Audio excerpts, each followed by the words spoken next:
So I'm going to be talking a little bit about something that I have more of a past in. When I was in high school, grade 11, I did a lot of history with one of my teachers, and he was a cool guy, and he imparted something on me that I think about a lot, and that's this balance between freedom and security. And, you know, we like both of them, but there is a balance between those two. While I've been in LABMP, I've been thinking a lot about how technology is going to affect that and how the future of that is going to be, so I wanted to give a presentation on that. So let's get it rocking. First off, I want to talk about what I'm going to be talking about, and I think you really can't go anywhere until you explain the topic at first, so I want to discuss this balance, talk about what freedom and security really are. Then we're going to go in, talk about the importance of security, as well as some technologies that we have to use for it. After that, we're going to do the exact same for freedom. Then we're going to get into the meat of it all, and we're going to talk about how this balance is going to be affected by future technology, or how I think it could be. And finally, we're going to talk about us. What can we do to influence this balance? Where are we going to play our part in this picture? So let's get on going. So to start off, I went to dictionary.com, got definitions from them. So freedom is the power or right to act, speak, or think as one wants without hindrance or restraint. Pretty nice. And then there's security, which is the state of being free from danger or threat. Both of these things, obviously something that we want to have for ourselves as an individual level, societal level, national level, all kinds of places. But you can't have maximums of both of them. They're on other sides of a scale. Now this scale isn't linear, so every time you get freedom, you're not going to be losing security necessarily. But it's also they are on opposite sides, so you can't max both of them out. So let's start by looking at security. Obviously, security is something that's very important to us. It's an aspect of our society that we have a lot of money, a lot of funds put into, and a lot of people working with. Policemen, jails, all that kind of stuff. As there are different areas of society that require security, we also have tons of different areas of technology that work with it. One thing I want to talk about right now that I'm not going to go too much in depth about, but I do want to mention it now because I'm using it later, is this idea of the position of the interior. There's this Prusso-German guy named Karl von Clausewitz. What he thought of, he was more of a wartime guy. So this is actually a wartime idea that kind of I can stretch and apply. The idea is, if you're the defender, you're in this position of the interior, and you have to make sure that you defend the entire interior. Whereas if you're an offensive person or an attacker, all you have to do is find one weak point in that outer shell in order to break in. So the position of the interior is kind of in a bind because he has to make sure that they cover every single aspect of that to make sure that they're safe. So that's something that's going to be coming into play later. So now that we've got an idea about the security, we've got technologies for it too. Now, since cavemen have been working around, they've also had security. So security predates history, and the technology for it does as well. For example, we got this guy here. You might see someone looking like him, kind of in Calgary, that kind of idea, but there he is. Obviously, most of us have evolved past that with our uses of security. And we've also got systems that base mostly around the technology of that security. One of these examples that I thought about, back with the history is feudalism. What this is you got a baron or a king or some big guy, big wig, and what he does is he has access to all these security technologies. Like he's got the newest swords, newest bows, newest armor. And what he does is he rounds up a bunch of his nearby serfs and he says, hey, I'll offer my security in the form of this technology if you give me food and stuff. So you end up getting this system where you have people working to provide food and access of resources to the baron or whatnot, and he protects them with his security and his technology. So that's just one example of a system that we have that uses technology of security. Or we had. I guess we don't really have that anymore, do we? Now, there are more examples of current security, and one thing that I thought has a ton to do with that is computers. Now, I guess this is a pretty bad example. If you got a blue screen of death, that's not a great sign of security. But computers are so instrumental in our lives. Even if, you got a laptop, desktop, phones, anything that has these electronic parts, they're hugely important to us. I know I I can't do this presentation without a computer, so it's something we want to protect. So we've got firewalls, antiviruses, passwords on them, all kinds of jazz. Now, there are much bigger picture things as well that also use the technology of security. Of course, everyone's seen pictures of drones. We know that they're used overseas in the Middle East for purposes of national security. You've also got these security cameras, which again, something that everyone's familiar with and know how they help provide security. Now, on to freedom.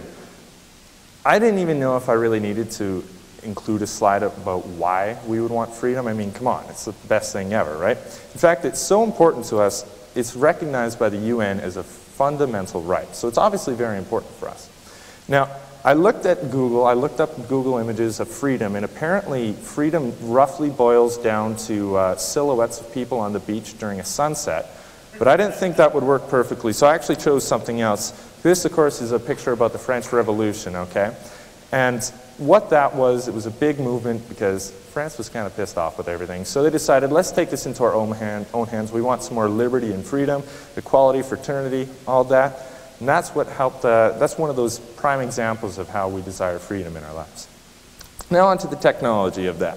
And I'm really excited actually about this. I mean, I'm not juggling anything, and I don't have any machetes, but I do have something I want to introduce to you guys for the very first time today. It's a brand new technology about to hit the shelves right now. I want to present to you guys all the Freedomatron 4000, all right? Now this is guaranteed to produce not one, not two, but 3 times as much freedom as the leading competitor, all right?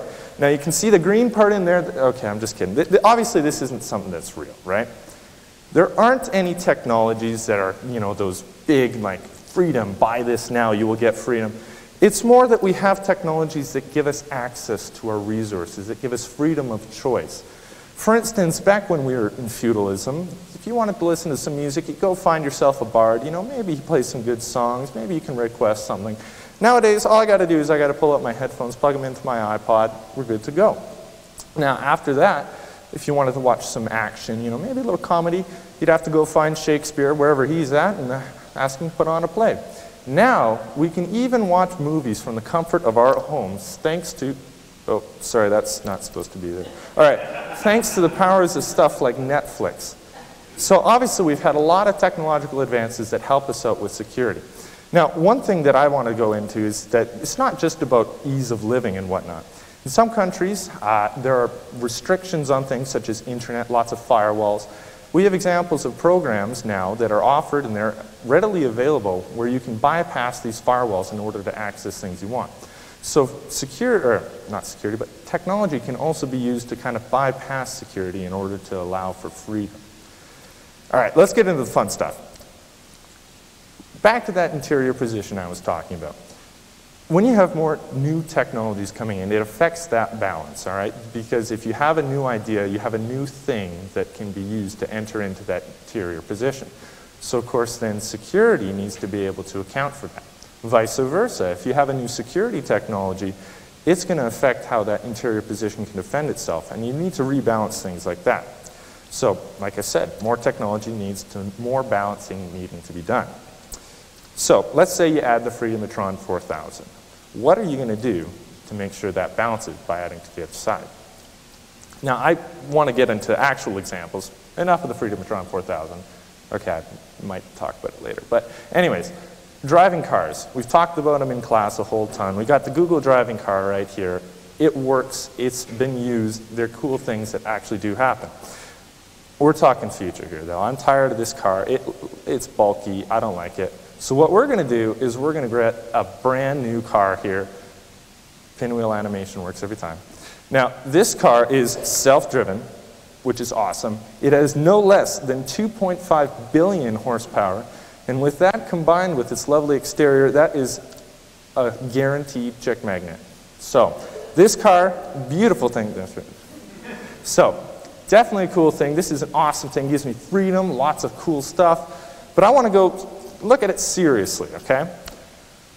There are some big ideas and big issues dealing with these self-driven cars. For instance, let's talk about fatalities due to car accidents. 1.26 million annually, worldwide, is what the World Health Organization puts it at. Now this varies a little bit year to year, but it's usually about 1.2 million. That's a lot. Bob Jupe Goose, which I very much hope I said his name right, he's the chairman of the International Organization for Road Accident Prevention, and one of his statistics is that approximately 90% of accidents are caused by human fault. Now, I had to get my own expert on the case, so I talked to Dr. Kim Solez, And I asked him, what do you think the reduction in accident fatalities would be if we start switching in these cars? And what he suggests is that at approximately half people using self-driven cars, we would get 50% less fatalities. That is 600,000 people worldwide annually. That's a huge deal. So presumably, as we keep increasing our technology with self-driven cars, as we continue to get more and more of them on the road, we'll see even bigger benefits from them. But, there's a but. There always is because of this balance. Let's look again at our guaranteed chick magnet here. This car, remember, is self-driven. But what that means is that it's going to have very strict regulations put on by the program, as well as the regulations of the laws of how it can drive on the roads. So chances are, you're not going to be using that 2.5 billion horsepower very often. And if you can't really go speeding down the highway, then I don't know if it's going to be working quite right for the guaranteed chick magnet. So then, it's not really as cool, is it? More importantly, there's a lot of logistics that go on behind it. If we have, say, we want to have a special area for people who want self-driven cars as opposed to normal cars, what's the infrastructure cost for that going to be? Also, there are going to have to be a ton of new laws implemented with these self-driven cars. It's a very big logistical issue, not just, wanting a chick magnet. Now, cars are one thing, but there are even bigger issues in the world. Let's start with these, there we go. Let's start with these security cameras here. As we go on, you see more and more of these popping up all around the place, and they're awesome. They're deterrent for crime, and they also record things, so if crime does occur, you're able to work around with it. However, as Dr. Zayan mentioned in one of his lectures, this kind of leads to the idea that privacy isn't so much a thing as it used to be. This severely limits our freedoms. You also got drones, which bring up another issue.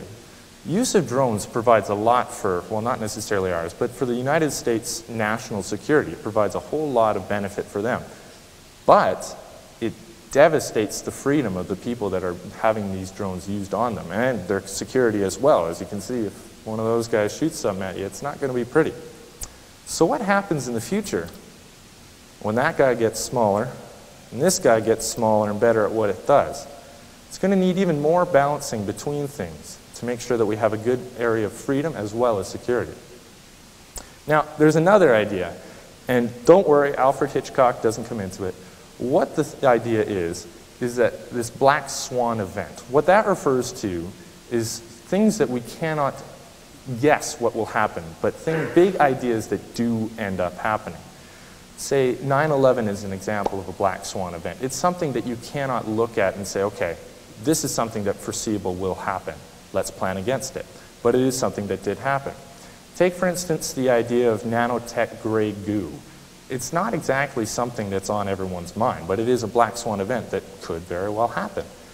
The interior position has to defend against all of these areas. So every new technology that emerges or that could emerge provides another possible route in, and the interior position has to increase the security to defend against that.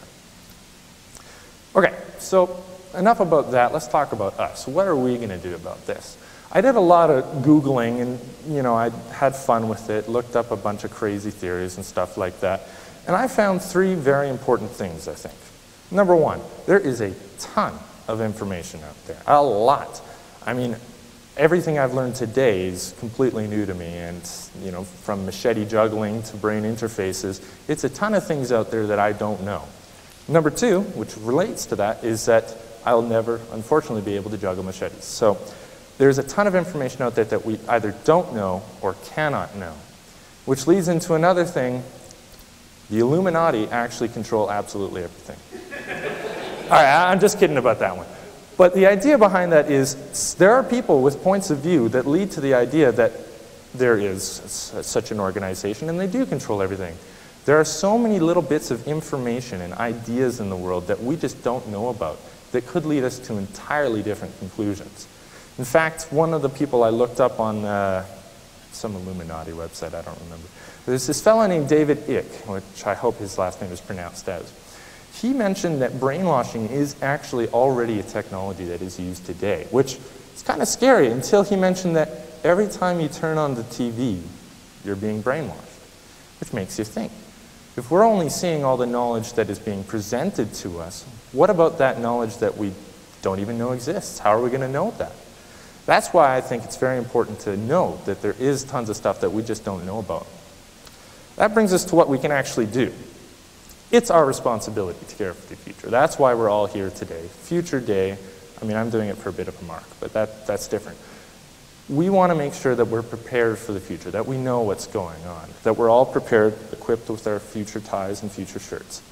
So I think there's 3 things that we really need to make sure that we implement for ourselves.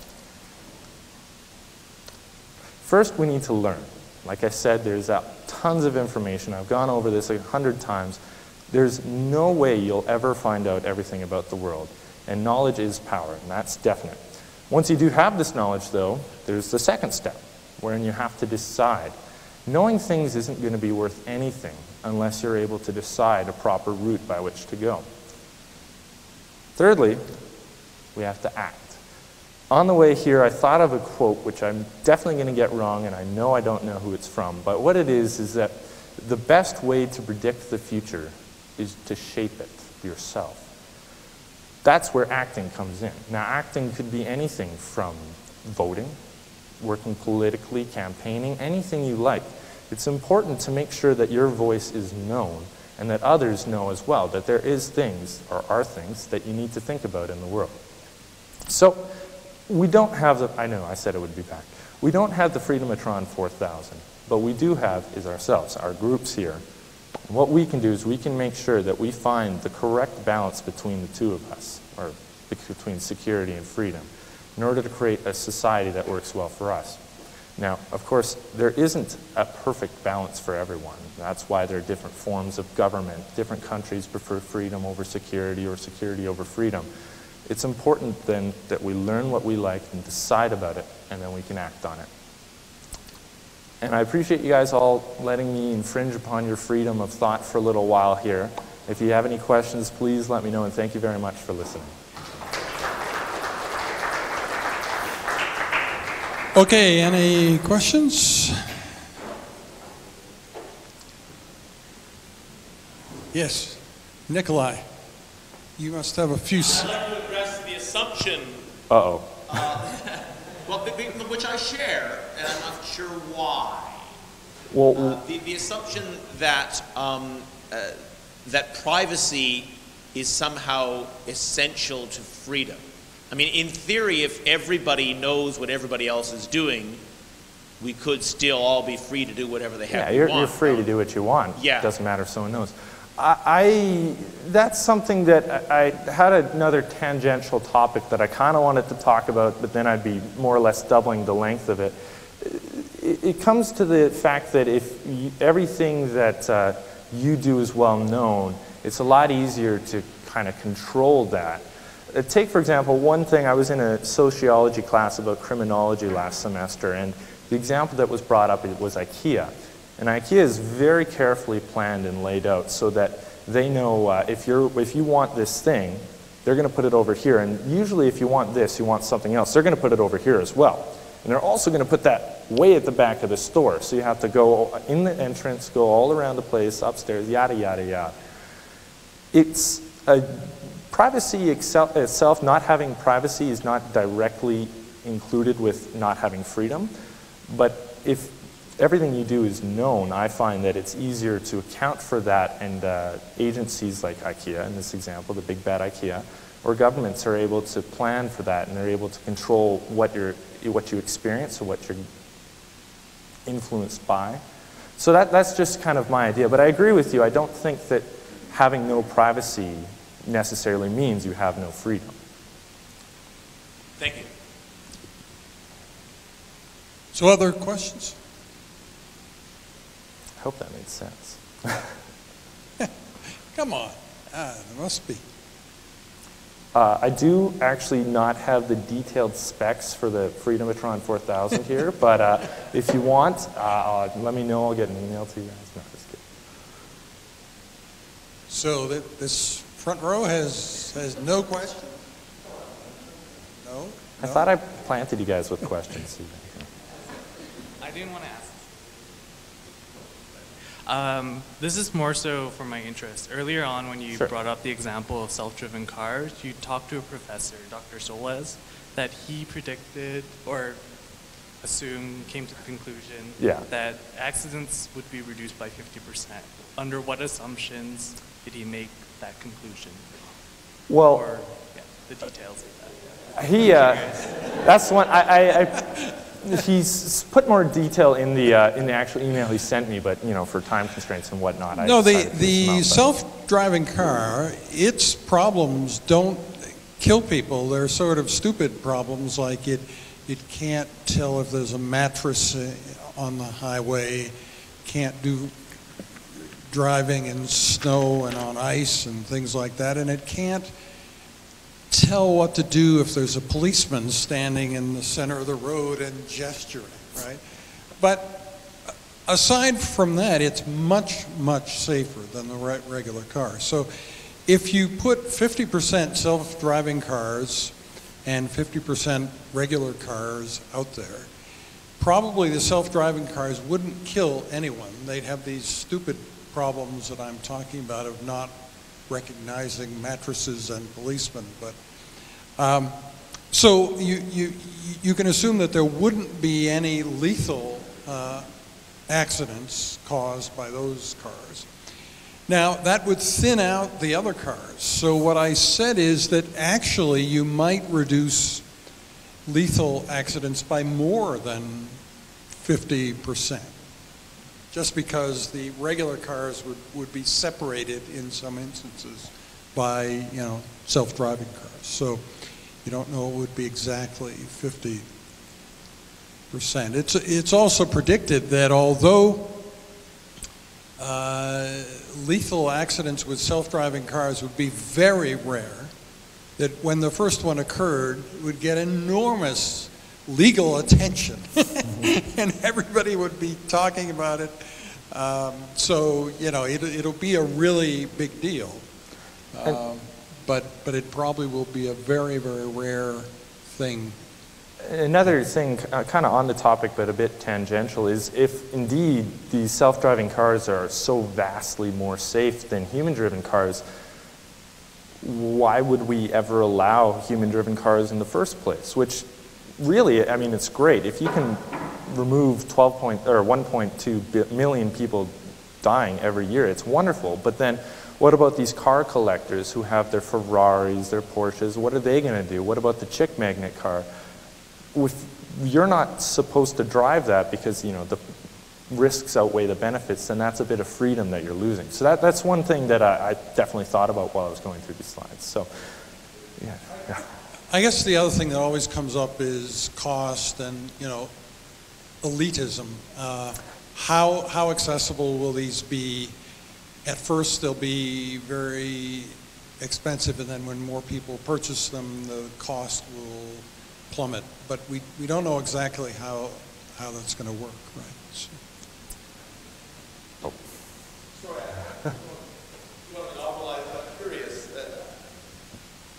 With respect to self-driving cars, in all other aspects of life, human beings seem far more tolerant of risks that we believe we have control over than risks we don't.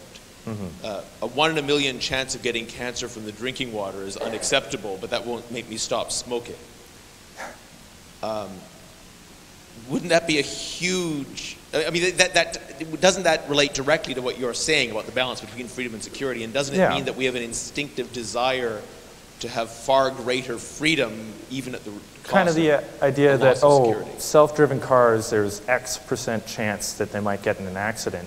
Although there's a much higher chance if I'm driving that I'll get in an accident, I can control that, right? Is that kind of what you're getting? Yeah. See, I definitely understand. And I don't think the average human being is going to buy a car that is safer but doesn't have control. That little bit Definitely. like a poison is drinking. Especially if everyone else is still driving their cars, I think that first group of people who are going to start moving into self-driven cars, assuming it happens, but I think that the idea that, well, person X and Y are driving their cars, if I don't have that control, I don't feel as if, you know, I'm safer. I don't feel I have the freedom or the security at that point. So I think it's a very interesting logistical issue of, who are the people who are going to be convinced first, and if we have so many people go, will the rest of them follow, or is it still going to be kind of this balancing? Again, it's this balance of freedom and security is very, very much so at a very personal level of decision. Some people will want way more security, some people want freedom, and I think who wants to drive a self-driven car? I guess you don't really drive a self-driven car very well, hey? It's really going to come down to you. Can you talk a little bit about the Chinese, like totally off the topic of self-driving cars, but can you address the topic of the Chinese hackers hacking into the government computers of the DoD? I didn't spend very much time, honestly, looking at that. It was something I just kind of went through, like, oh, I like that, I'll put that in. But I found an organization wherein they had, I think it was a newspaper, and what they did was they sent some reporters into China, specifically I know China was there, but there were also some other countries, and what they did was they tested several third-party programs which were made specifically to bypass these security measures put on by the country. And they found that they were actually quite successful, and they worked very well, and it really just depended on which program you wanted to use. I also know that from China's perspective, they want that security, and they work against all these ideas and all these programs. And one thing I also found was in Myanmar, I guess we'll call it, there was this revolution, which I heard the name Saffron Revolution used. And when this started to become popular and images were starting to go online, they just cut all the internet. They didn't go with the firewalls or anything, they just cut the whole thing. And it was wildly successful, of course, because you're stopping every single thing. So again, it's something that if there is a way into the interior, someone can find it. And it's up to the position of the interior to defend against that, whether that means, better firewall or perhaps cut it all. Yeah, I was actually more concerned about the Chinese hackers that were hacking into like the Canadian government databases and stuff. I actually don't know all too much about that, but presumably, again, that's something wherein it's kind of a battle of technologies between security and, well, I guess in their case it would maybe called freedom. So it's somewhere wherein we need to, or the security side needs to work on that technology and maybe impose a stricter security in order to protect freedom for themselves, which would block out the freedom in others. So it kind of works on that balance scale. So again, I haven't looked into that as much, so I can't say for certain, but I think that's kind of the idea that I would have on it. Okay, Matt, thank you very, very much. Thanks Great again, you guys. Presentation.